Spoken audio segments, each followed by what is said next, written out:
April 1947, a crowded market day in Ninh Hoa. A young woman slips through the crowd, a basket in her hand, no different from the hundreds of others around her.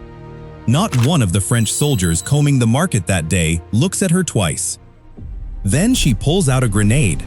Within seconds, the market erupts into smoke and screaming. She's spotted, surrounded in the middle of the panicked crowd. Instead of surrendering, she pulls out more grenades and fights her way out.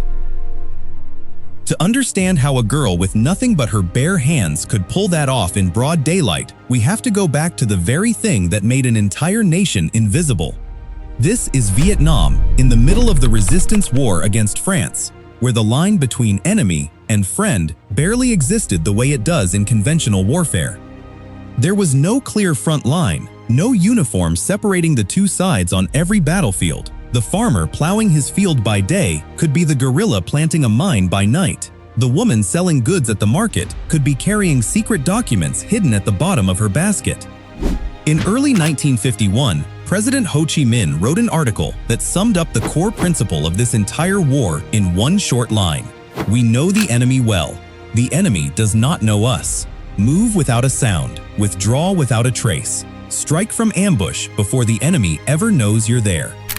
What did that principle actually mean in practice? It meant that the most ordinary person, the most familiar face, could at any moment be part of a resistance machine that no empire had ever prepared itself to face. The girl carrying grenades through Ninh Hoa market that day was a resistance fighter named Nguyen Thi Tru. Her mission wasn't a carefully planned assault backed by firepower. Her mission was to disguise herself as an ordinary market goer, carry a weapon on her own body, and get close enough to a French patrol without raising a single suspicion. No jungle camouflage, no heavy weapons, just absolute ordinariness as her only armor. And still, the plan hit trouble. French soldiers spotted her the moment the grenade went off and closed in around the area where she was trying to escape. She didn't flinch. She fought back with the grenades still on her, killing 11 enemy soldiers on her way out before she was finally captured. That's the kind of composure under fire no military academy on earth could ever teach, because it doesn't come from training. It comes from a belief in your cause that nothing can shake. The cost of that disguise didn't end there. Once captured, Nguyen Thi Tru endured the cruelest torture the French could devise. She said nothing, not one name, not one comrade, not one clue about the resistance network. She defied her captors to their faces, and before she took her last breath, she shouted, "Long live Ho Chi Minh!"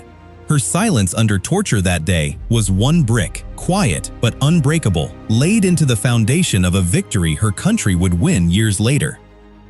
Following her example, other women fighters in the region, Nguyen Thi Tru and Nguyen Thi Kiet, carried grenades into that same market to strike the enemy again. Both were killed the same way, just as fearlessly. One girl's story had become a pattern repeated by others, and that's the moment this stopped being about one person and became an entire system covering the countryside. Remember the story of the Cu Chi tunnels? Tens of thousands of cubic meters of earth dug out from that tunnel network had to be secretly disposed of, dumped into water-filled bomb craters, scattered across rice paddies, then planted over by the very farmers who lived there, as if nothing had ever happened. From the air, an American reconnaissance plane saw nothing but an ordinary rice field, one among thousands stretching across the south. This wasn't a lucky break or a coincidence. This was the collective intelligence of an entire nation, sharpened over decades of continuous war, refined enough to outsmart the most advanced reconnaissance technology of the era. No story shows the power of disguise inside a city better than the story of an electrician named Nguyen Van Troi. By day, he was an ordinary worker at the Cho Chuan power plant in Saigon. No one at that plant knew he had secretly joined the Saigon commando forces back in 1963. His cover as an electrician was so perfect, it didn't just hide who he was, it became the very tool he used to carry out his mission. In May 1964, the resistance planned to assassinate a senior American military delegation, led personally by Secretary of Defense Robert McNamara, as his convoy crossed Cong Li Bridge in Saigon.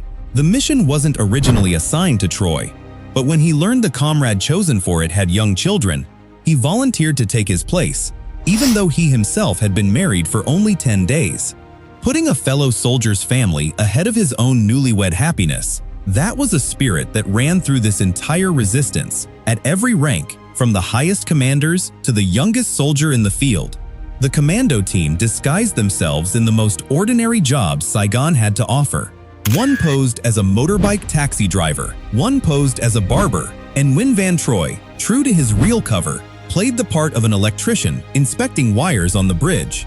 The mine was hidden in a pile of garbage right beside the road leading onto the bridge. The plan was nearly flawless, but on the night of May 9th, just before it was set in motion, the plan was exposed. Nguyen Van Troi was captured with the mine still intact. Held at Ninh Hoa prison, he faced every method of torture and coercion they had. He said nothing. At his military tribunal, when asked if he had any final wish, he answered plainly that he regretted only one thing: not killing McNamara.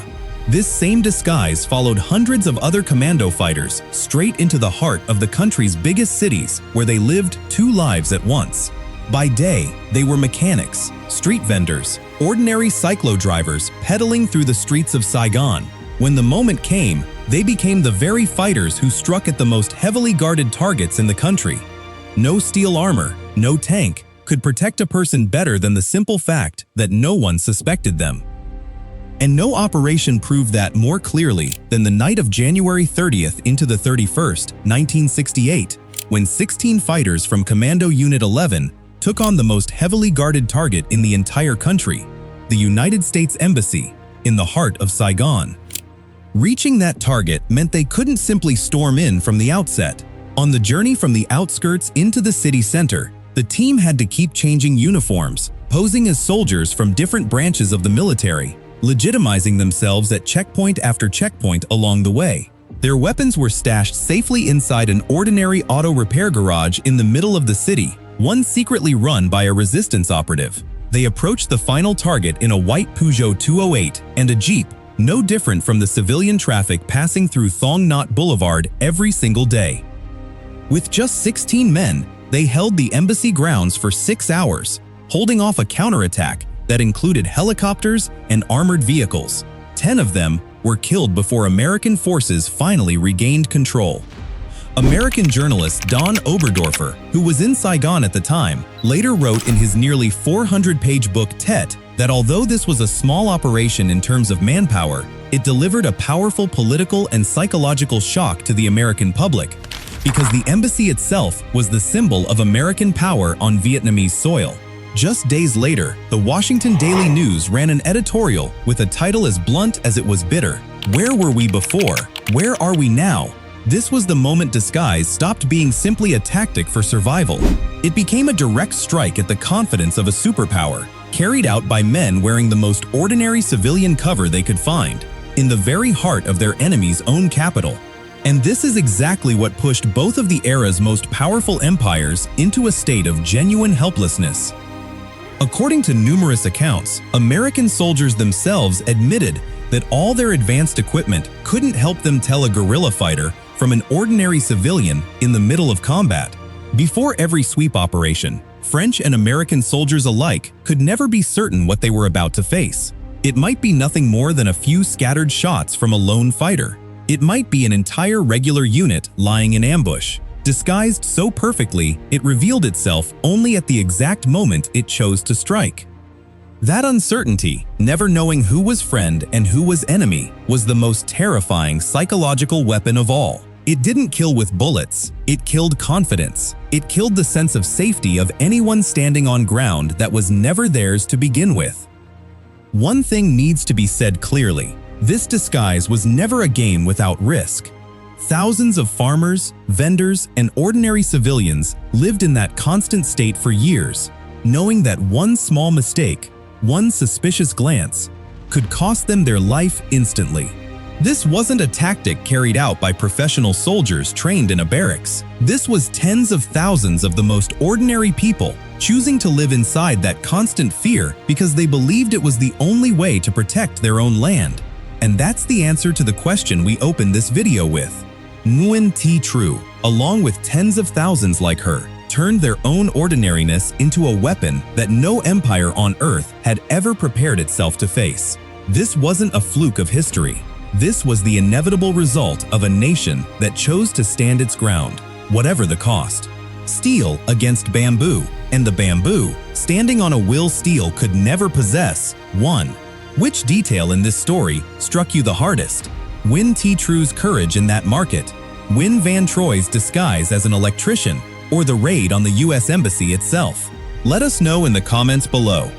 Like, subscribe, and hit the bell so you don't miss the next story on History of Vietnam, where we uncover the people history almost forgot.